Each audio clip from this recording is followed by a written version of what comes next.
ಅದಾದ್ಮೇಲೆ ಸರ್ಕಾರದಿಂದ SCP-TSP grants ಅಂತ ಇರುತ್ತೆ. ಅದು ಕಾಲಕ್ಕೆ ಎಜುಕೇಶನ್ ಇನ್ಸ್ಟಿಟ್ಯೂಷನ್ಸ್ನ ಡೆವಲಪ್ ಮಾಡೋದಕ್ಕೂ ಕೂಡ ಒಂದು 10 to 15-20% ಇಡೀ ರಾಜ್ಯಕ್ಕೆ ಕೊಡುವಂಥದ್ರಲ್ಲಿ ಇಲ್ಲಿಗೂ ಕೂಡ 2 ಕೋಟಿ ಅನುದಾನ ರಾಜ್ಯ ಸರ್ಕಾರದ್ದು SCP-TSPದು 2 ಕೋಟಿ ಅನುದಾನ ಬಂದಿದೆ.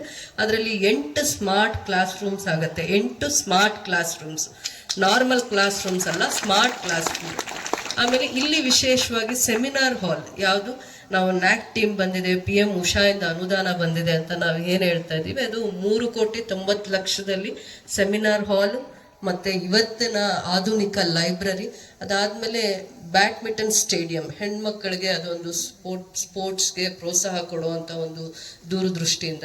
ಇನ್ನು ಮಿಕ್ಕಿದ ಅಮೌಂಟ್ 5 ಕೋಟಿಯಲ್ಲಿ ಇನ್ನು 1 ಕೋಟಿ ಒಳಗಡೆ ಇವರಿಗೆ ಮೆಟೀರಿಯಲ್ಲು, ಸಾಫ್ಟ್ ಕಾಂಪೋನೆಂಟ್ಸ್, ಅದು ಎಜುಕೇಷನ್ ಇನ್ಸ್ಟಿಟ್ಯೂಷನ್ ಅಥವಾ ಎಜುಕೇಷನ್ ಡಿಪಾರ್ಟ್ಮೆಂಟಿಂದನೇ ನೆಕ್ಸ್ಟ್ ಏನೇನು ಬೇಕಾಗಿರುತ್ತೆ ಇವರಿಗೆ, ಲ್ಯಾಪ್ಟಾಪ್ಸು ಮತ್ತು ಇವ್ರದ್ದೊಂದು ಸಾಫ್ಟ್ ಕಾಂಪೋನೆಂಟ್ಸ್ ಅಂತ ಇರುತ್ತೆ. ಅದಕ್ಕೆ ಅವರು ಗೌರ್ಮೆಂಟ್ ಹಂತದಿಂದಾನೇ ಸಪ್ಲೈ ಮಾಡುವಂಥ ಸ್ಟ್ಯಾಂಡರ್ಡ್ ಏಜೆನ್ಸೀಸ್ ಇರುತ್ತೆ. ಅದ್ರ ಮುಖಾಂತರ ಅದರ್ ದ್ಯಾನ್ ದಟ್ ಸ್ಟ್ರಕ್ಚರ್ಸ್ ಬಿಟ್ಟು ಬೇರೆ ಏನೇನಿದೆ ಅದು ಸರ್ಕಾರದ ಹಂತದಲ್ಲಾಗುತ್ತೆ. ಆದರೂ ಕೂಡ ಇದೊಂದು ಗ್ರಾಮೀಣ ಭಾಗದ ಪ್ರತಿಭೆಯನ್ನು ಗುರುತಿಸಿ ಗೌರವಿಸಿ 7,50,00,000 ಅನುದಾನ ಕಡಿಮೆ ಅನುದಾನ ಅಲ್ಲ, ಅದು ತುಂಬ ಇವತ್ತು ಒಂದು ಸುವರ್ಣಾಕ್ಷರಗಳಲ್ಲಿ ಬರೆಯುವಂಥ ದಿನಾನೇ ಕೂಡ. ಮತ್ತು ಇದು ಭೂಮಿ ಪೂಜೆ, ಎಲ್ಲರೂ ಬರಬೇಕಾಗಿತ್ತು, ಇದು ಒಂದು ದೊಡ್ಡ ಕಾರ್ಯಕ್ರಮನೇ. ಆದರೆ ಇದು ಭೂಮಿ ಪೂಜೆ ಇದ್ದಿದ್ದರಿಂದ ಕಾಲಕ್ಕೆ ಈ ಕೆಲಸಗಳಾಗಿ ಲೋಕಾರ್ಪಣೆ ಆಗುತ್ತಲ್ಲ, ಬ್ಯಾಡ್ಮಿಂಟನ್ ಸ್ಟೇಡಿಯಮ್ಮು, ಸೆಮಿನಾರ್ ಹಾಲು ಮತ್ತು ಲೈಬ್ರರಿ, ಅದಾದಮೇಲೆ ಸ್ಮಾರ್ಟ್ ಕ್ಲಾಸಸ್ ಎಲ್ಲ ಲೋಕಾರ್ಪಣೆ ಆಗೋ ದಿನ ಈ ಎಷ್ಟೊಂದು ಕಾಲೇಜ್, ಗೌರ್ಮೆಂಟ್ ಹೈಸ್ಕೂಲ್ಸ್ ಪ್ರಿನ್ಸಿಪಲ್ಸು, ಅಲ್ಲಿನ ಮಕ್ಕಳು, ಅದಾದಮೇಲೆ ಇವರು ಪೋಷಕರು, ಇವ್ರನ್ನ ಈ ಕಾಲೇಜಲ್ಲಿ ಓದಿಸ್ತಾ ಇರುವಂಥ ಪೋಷಕರು, ಅವ್ರನ್ನೆಲ್ಲ ಕರೆದು ಬಹಳ ಅರ್ಥಪೂರ್ಣವಾಗಿರುವಂಥ ಕಾರ್ಯಕ್ರಮ ಮಾಡೋಣ. ಇವತ್ತು ಭೂಮಿ ಪೂಜೆ ಇದ್ದಿದ್ದರಿಂದ ಮಕ್ಕಳಿಂದನೇ ನಾವು ಪೂಜೆ ಮಾಡಿಸಿ ಒಳ್ಳೆ ದಿನದಲ್ಲಿ ಇದನ್ನು ಲೋಕಾರ್ಪಣೆ ಮಾಡಬೇಕನ್ನುವಂಥ ದೂರದೃಷ್ಟಿಯಿಂದ ಭೂಮಿ ಪೂಜೆ ಶಂಕುಸ್ಥಾಪನೆ ಅಷ್ಟೇ ಮಾಡಿದ್ರಿಂದ ಈ ಭಾಗದ ಗ್ರಾಮ ಪಂಚಾಯತಿ ಸದಸ್ಯರು, ಗೌರವಾನ್ವಿತ ಗುಟ್ಟಳ್ಳಿ ಉಲ್ಕೂರ್ ಪಂಚಾಯತಿಯ ಗ್ರಾಮ ಪಂಚಾಯತಿಯ ಸದಸ್ಯರು, ಅಧ್ಯಕ್ಷರು, ಬೇತ್ಮಂಗ್ಲ ಗ್ರಾಮ ಪಂಚಾಯತಿಯ ಸದಸ್ಯರು, ಅಧ್ಯಕ್ಷರು ಮತ್ತು ಆ ಭಾಗದ ಎಲ್ಲ ಪ್ರಭಾವಿ ಮುಖಂಡರು, ರಾಮಸಾಗರ ಪಂಚಾಯತಿಯ ಅಧ್ಯಕ್ಷರು ಮತ್ತು ಆ ಭಾಗದ ಎಲ್ಲ ಗ್ರಾಮ ಪಂಚಾಯತಿ ಸದಸ್ಯರು, ಮುಖಂಡರು, NG ಉಲ್ಕೂರ್ ಪಂಚಾಯತಿಯಿಂದ, ಸುಂದರಪಾಳ್ಯದಿಂದ ಈ ಭಾಗದ ಎಲ್ಲ ಮುಖಂಡರು ಈ ವಿಶೇಷವಾಗಿರುವಂಥ ಕಾರ್ಯಕ್ರಮಕ್ಕೆ ಬಂದಿದ್ದಾರೆ. ಇವತ್ತು ನಾನು ಒಂದೇ ಒಂದು ವಿಚಾರ ಅಷ್ಟೇ ಹೇಳಲಿಕ್ಕೆ ಇಷ್ಟಪಡ್ತೀನಿ. ನೆಹರು ಅವರು ಅವರ ಜೀವಿತ ಅವಧಿಯಲ್ಲಿ ಮಕ್ಕಳನ್ನು ಬಹಳ ವಿಚಾರದಲ್ಲಿ ಮುಗ್ಧರು.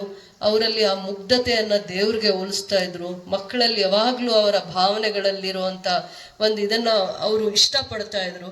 ಅದಕ್ಕಾಗಿ ಅವರ ಜನ್ಮದಿನವನ್ನು ಚಿಲ್ಡ್ರನ್ಸ್ ಡೇ ಅಂತ ನಾವು ಆಚರಿಸ್ತೀವಿ. ಹೌದಾ? ಚಿಲ್ಡ್ರನ್ಸ್ ಡೇ ಏನಕ್ಕೆ ಆಚರಿಸ್ತೀವಿ? ನೆಹರು ಅವರ ಜನ್ಮ ದಿನೋತ್ಸವವನ್ನು ಅವರ ಇಡೀ ಜೀವನದಲ್ಲಿ ಅವರು ಒಂದು ಹೇಳ್ತಾರೆ, public sectors are modern temples of India ಅಂತ. ಎಜುಕೇಷನ್ ಇನ್ಸ್ಟಿಟ್ಯೂಷನ್ಸು, ಪಬ್ಲಿಕ್ ಸೆಕ್ಟರ್ಸು ಮುಂದಿನ ಪೀಳಿಗೆಯ ಮಕ್ಕಳಿಗೆ ಮಾಡರ್ನ್ ಟೆಂಪಲ್ಸ್ ಆಫ್ ಇಂಡಿಯಾ ಆಗಬೇಕು. ಯಾಕಂದರೆ ಯಾವತ್ತು ಒಂದು ಪ್ರತಿಭೆಯನ್ನು, ಯಾವತ್ತು ಒಂದು ವಿದ್ಯಾರ್ಹತೆಯನ್ನು ನಾವು ಗುರುತಿಸಿದ ಮೇಲೆ ಅವರಿಗೆ ಒಂದು ಅವರ ಅರ್ಹತೆಯನ್ನು ಗುರುತಿಸ್ಕೊಳ್ಳಿಕ್ಕೆ, ಅವರ ಒಂದು ಏನು ಅರ್ಹತೆ ಇದೆ ಅದನ್ನು, ಪ್ರತಿಭೆಯನ್ನು ತೋರಿಸ್ಕೋಬೇಕು ಅಂತಂದರೆ ಅವರಿಗೆ ಉದ್ಯೋಗಗಳನ್ನು ಸೃಷ್ಟಿ ಮಾಡಬೇಕು. ಆದರೆ ಆ ಕಾಲದಲ್ಲಿ ಪ್ರತಿ ಹಂತದಲ್ಲೂ ಅವ್ರು ಎಷ್ಟು ತಿಳುವಳಿಕೆ ಇತ್ತು, ಅವರ ಜ್ಞಾನ ಇತ್ತು ಅಂತಂದರೆ ಪಬ್ಲಿಕ್ ಸೆಕ್ಟರ್ಸ್ ಎಲ್ಲೆಲ್ಲಿ ಇವತ್ತು ಬೆಮೆಲ್ಲಿದೆ, ಬೇರೆ ಬೆಮೆಲ್ ಥರ ಯಾವ್ಯಾವ್ದು HAL ಇತ್ತು ಆ ಥರದ್ದನ್ನೆಲ್ಲನೂ ಪಬ್ಲಿಕ್ ಸೆಕ್ಟರ್ಸ್ ಅಂತ ಹೇಳ್ತಾರೆ. ಆ ಪಬ್ಲಿಕ್ ಸೆಕ್ಟರ್ಸ್ನ ಸೃಷ್ಟಿ ಮಾಡಿದ್ರೇ ಅದು ಮುಂದೆ ಭವಿಷ್ಯದಲ್ಲಿ ಮಾಡರ್ನ್ ಟೆಂಪಲ್ಸ್ ಆಫ್ ಇಂಡಿಯಾ ಆಗುತ್ತೆ. ಅಂದರೆ ಯಾವ ಮಕ್ಕಳು ವಿದ್ಯಾರ್ಹತೆಯನ್ನು ಹೊಂದಿರ್ತಾರೆ ಅವರು ದೇಶದ ಸಂಪತ್ತಾಗ್ತಾರೆ. ದೇಶಕ್ಕೆ ಏನು ಸಂಪತ್ತಂದರೆ ಇವತ್ತಿನ ಮಕ್ಕಳು ಭವಿಷ್ಯದ ದೇಶದ ಸಂಪತ್ತು. ನೀವು ಈ ದೇಶನ ಅಭಿವೃದ್ಧಿ ಕಡೆ ನಡೆಸೋದಕ್ಕೆ ನೀವೇ ಸಂಪತ್ತು ಅನ್ನೋವಂಥ ಭ್ರಮೆ ಮತ್ತು ಆಲೋಚನೆಗಳು ಅವರಿಗೆ ಇತ್ತು ಅಂತ ದೂರದೃಷ್ಟಿ ಇತ್ತು. ಇವತ್ತು ಮಕ್ಕಳ ದಿನಾಚರಣೆ ದಿನ ನಾನು ಹೇಳೋಕ್ಕೆ ಇಷ್ಟಪಡ್ತೀನಿ, ಮಕ್ಕಳಲ್ಲಿರುವಂಥ ಪ್ರತಿಭೆಯಿಂದ ನೀವು ಬೆಳೆದು ದೊಡ್ಡವರಾದಾಗ, ನಾಗರಿಕರಾದಾಗ ನೀವು ದೇಶದ ಅತಿ ದೊಡ್ಡ ಸಂಪತ್ತಾಗಿರ್ತೀರ. ನಿಮ್ಮ ಸೇವೆ, ನೀವು ಏನು ಓದಿ ನೀವು ಯಾವ ಇದರಲ್ಲಿ ನೀವು ಸೇವೆ ಮಾಡ್ತಾ ಇರ್ತೀರ ಅದು ನಮ್ಮ ದೇಶದ ರಕ್ಷಣೆಯನ್ನು ಮಾಡುತ್ತೆ, ದೇಶದ ಸಂಪತ್ತನ್ನು ವೃದ್ಧಿ ಮಾಡುತ್ತೆ, ದೇಶಕ್ಕೆ ಗೌರವವನ್ನು ತಂದುಕೊಡುತ್ತೆ. ಅದು ನೀವು ವಿದ್ಯೆ ವ್ಯವಸ್ಥೆಯಲ್ಲಿದ್ದಾಗ ಅರ್ಥ ಮಾಡ್ಕೊಳ್ಳುವಂಥವ್ರು ಆಗಬೇಕು.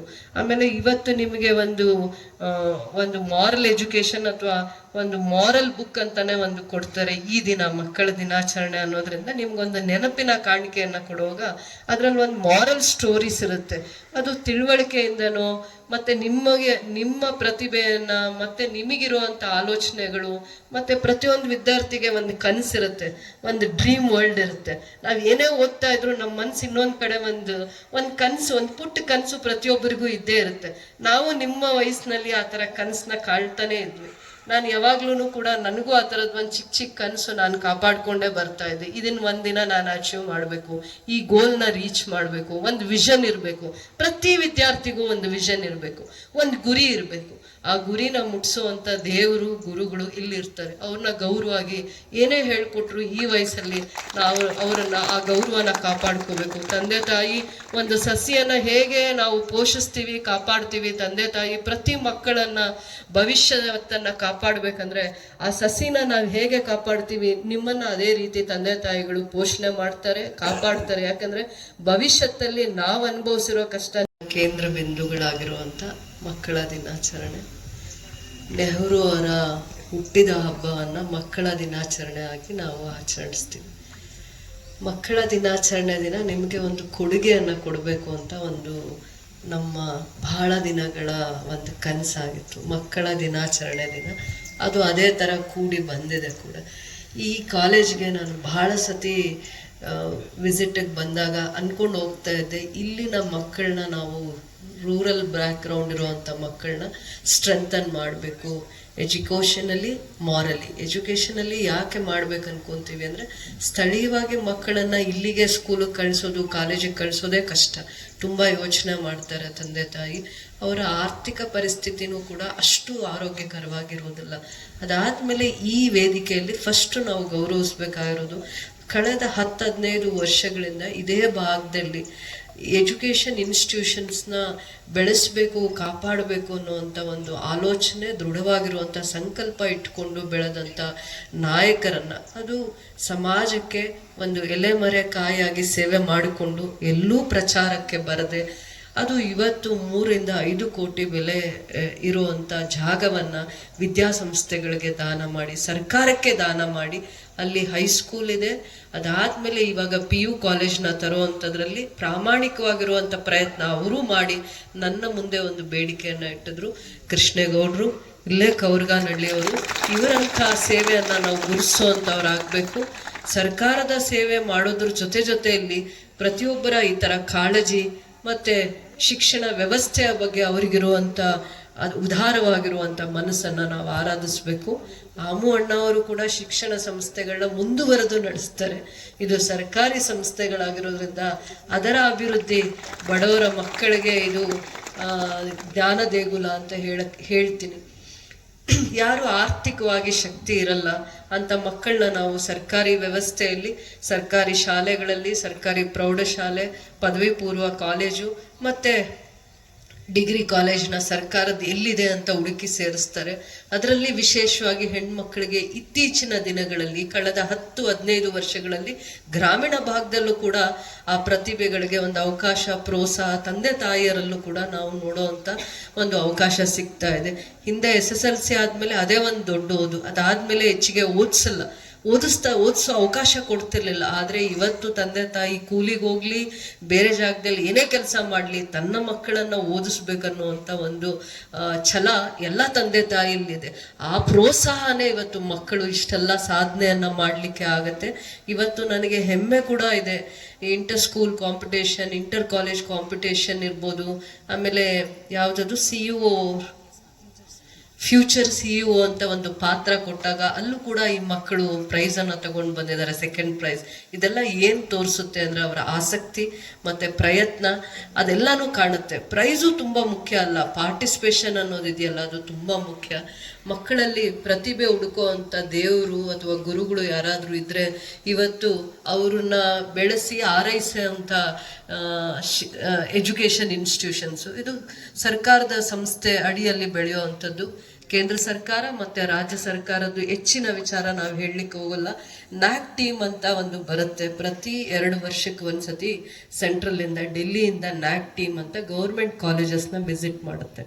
ಅಲ್ಲಿಂದನೂ ಸ್ವಲ್ಪ ಇವರಿಗೆ ಅನುದಾನವನ್ನು ಕೊಡ್ತಾರೆ. ಯಾಕೆಂದರೆ ಹಂತವಾಗಿ ಕಾಲೇಜ್ ಅಭಿವೃದ್ಧಿ ಆಗೋದಕ್ಕೆ ಸ್ಟೇಟ್ ಗೌರ್ಮೆಂಟು ಕಾಂಟ್ರಿಬ್ಯೂಷನ್ ಇರುತ್ತೆ, ಸೆಂಟ್ರಲ್ ಗೌರ್ಮೆಂಟು ಕಾಂಟ್ರಿಬ್ಯೂಷನ್ ಇರುತ್ತೆ. ಆ ನ್ಯಾಕ್ ಟೀಮಲ್ಲಿ ಪ್ರತಿ ಕಾಲೇಜು 300 ಮಾರ್ಕ್ಸ್ ಸ್ಕೋರ್ ಮಾಡಬೇಕಾಗತ್ತೆ. ಅದರಲ್ಲಿ ನಮ್ಮ ಕೋಲಾರ ಇಡೀ ಜಿಲ್ಲೆಯಲ್ಲಿ 285 ಆ ಥರದ್ದು ಒಂದು ಸ್ಕೋರ್ ತಗೊಂಡಿರೋದು ಇದು ಫಸ್ಟಲ್ಲಿದೆ. B++ ಅಂತ ತಗೊಂಡಿರೋದು ನ್ಯಾಕ್ ಟೀಮ್ ಬಂದಾಗ. ಅವರು ಒಂದು ಕಾಲೇಜ್ನ ಉನ್ನತೀಕರಣಕ್ಕೆ ಏನೇನು ರಿಕ್ವೈರ್ಮೆಂಟ್ಸ್ ಇರುತ್ತೆ, ಹೇಗೆ ನಾವು ಪ್ರೈವೇಟ್ ಇನ್ಸ್ಟಿಟ್ಯೂಷನ್ಸ್ಗೆ ಕಾಂಪಿಟೇಟ್ ಮಾಡಿ ಸರ್ಕಾರಿ ಇನ್ಸ್ಟಿಟ್ಯೂಷನ್ಸ್ನ ಡೆವಲಪ್ ಮಾಡೋದು. ಬರೀ ಡೆವಲಪ್ ಮಾಡಿದ್ರೆ ಸ್ಟೂಡೆಂಟ್ಸ್ ಇಲ್ಲ ಅಂತಂದರೆ ಅದು ಚೆನ್ನಾಗಿರುತ್ತೆ. ಒಂದು ಪಾರ್ಕ್ ಇದ್ದು ಪಾರ್ಕಲ್ಲಿ ಒಂದು ಫ್ಲವರ್ಸು ಅಥವಾ ಗಿಡಗಳಿಲ್ಲ ಅಂದರೆ ಪಾರ್ಕ್ಗೆ ಅಂದ ಕೊಡುತ್ತಾ? ಅದೇ ಥರ ಗೌರ್ಮೆಂಟ್ ಇನ್ಸ್ಟಿಟ್ಯೂಷನ್ಸ್ ಆಗಲಿ ಅಥವಾ ಒಂದು ಇನ್ಸ್ಟಿಟ್ಯೂಷನ್ಸಲ್ಲಿ ಸ್ಟೂಡೆಂಟ್ಸ್ ಇಲ್ಲ ಅಂತಂದರೆ ಅದಕ್ಕೆ ಕಳೆ ಇರುತ್ತಾ? ಆ ರೀತಿ ಒಂದು ಸ್ಕೂಲ್ಸ್ನ ಕಾಲೇಜಸ್ನ ಡೆವಲಪ್ ಮಾಡೋದಕ್ಕೆ ಇದು ಒಂದು ಡಿಗ್ರಿ ಕಾಲೇಜ್, ಮೊದಲನೇ ಹಂತದ ಡಿಗ್ರಿ ಕಾಲೇಜ್. ಇಲ್ಲಿನ ಮಕ್ಕಳಿಗೆ ನಾವು ಪ್ರೋತ್ಸಾಹ ಕೊಡಲಿಕ್ಕೆ ಈ ಕಡೆ ಸುಂದರಪಾಳ್ಯ ಪಕ್ಕದಲ್ಲಿ ಬೇತ್ಮಂಗ್ಲ, ಅದಾದ್ಮೇಲೆ ಬಹಳ ಜನ ವಿದ್ಯಾರ್ಥಿಗಳು ಮುಳುಬಾಗ್ಲಿಂದನೂ ಬರ್ತಾರೆ ಅನ್ಸುತ್ತೆ. ಮುಳುಬಾಗ್ಲಿಂದ ಬಂದಿದಾರ ಯಾರಾದ್ರೂ ಸ್ಟೂಡೆಂಟ್ಸ್ ಬಂದಿದಾರ? ಮುಳುಬಾಗಿಲು ತಾಲೂಕಿಂದನೂ ಬಹಳ ಜನ ಮಕ್ಕಳು ಮುಳುಬಾಗಿಲು ತಾಲೂಕಿಂದನೂ ಬರ್ತಾರೆ. ಹಾಗಂದ್ಬಿಟ್ಟಿದ್ದು ಇದು ವಿಶೇಷವಾಗಿ ಮಕ್ಕಳಿಗೆ, ಹೆಣ್ಮಕ್ಳನ್ನು ಕೂಡ ದೂರ ಕಳಿಸಲ್ಲ ಅನ್ನುವಂಥ ಪೋಷಕರಿಗೆ ಕೂಡ ಇಲ್ಲಿ ವ್ಯವಸ್ಥಿತವಾಗಿರುವಂಥದ್ದನ್ನು ಮಾಡ್ತಾ ಇರೋವಂಥದ್ದು. ಕಾಲೇಜು ಅದರದೇ ಆದದ ಒಂದು ಪ್ರಯತ್ನದಲ್ಲಿ ಮತ್ತೆ ಶಿಕ್ಷಣ ಸಂಸ್ಥೆ ಬೆಳಿಬೇಕು ಅಂತಂದರೆ ಅಲ್ಲಿರುವಂಥ ಯಾರು ಬೋಧಕರಿರ್ತಾರೆ, ಟೀಚಿಂಗ್ ಫ್ಯಾಕಲ್ಟಿ, ಅವರ ರೋಲ್ ತುಂಬ ಜಾಸ್ತಿ ಇರುತ್ತೆ. ಅದಾದ್ಮೇಲೆ ನ್ಯಾಕ್ ಟೀಮ್ ಬಂದಾಗೂ ಕೂಡ ಇವರು ಎಷ್ಟು ಜವಾಬ್ದಾರಿಯಾಗಿ ಅವರು ಕೆಲಸ ಮಾಡಿದ್ದಾರೆ ಅಂತಂದ್ಬಿಟ್ಟು ಅದನ್ನು ಹೇಳ್ತಾ ಬಂದರು. ಅದನ್ನು ನಾನು ಅಪ್ರಿಷಿಯೇಟ್ ಮಾಡ್ತೀನಿ. ಯಾವುದೇ ಒಂದು ಎಜುಕೇಷನ್ ಇನ್ಸ್ಟಿಟ್ಯೂಷನ್ಸು ಅಥವಾ ಒಂದು ಶೈಕ್ಷಣಿಕ ವ್ಯವಸ್ಥೆ ಸುಧಾರಣೆ ಆಗಬೇಕಂದ್ರೆ ಅಲ್ಲಿರುವಂಥ ಟೀಚಿಂಗ್ ಫ್ಯಾಕಲ್ಟಿ ಇರ್ಬೋದು, ಜವಾಬ್ದಾರಿ ಸ್ಥಾನದಲ್ಲಿರುವಂಥ ಪ್ರಿನ್ಸಿಪಲ್ ಇರಬೇಕು, ಇವ್ರದ್ದು ಭಾಳ ಜವಾಬ್ದಾರಿ ಸ್ಥಾನ ಇರುತ್ತೆ. ಅದನ್ನು ಅವರು ಹಂತವಾಗಿ ಜವಾಬ್ದಾರಿಯಾಗಿ ನಿಭಾಯಿಸಿದ್ರಿಂದಾನೇ ನಾವು ಈ ಅನುದಾನನ ತರಲಿಕ್ಕೆ ಆಗುತ್ತೆ. ನನ್ನ ಹಂತದಲ್ಲೂ ಇದನ್ನೆಲ್ಲ ಭಾಳ ಸಂದರ್ಭದಲ್ಲಿ ಬಂದಾಗ ಅವರು ವ್ಯಕ್ತಪಡಿಸಿದ್ರು.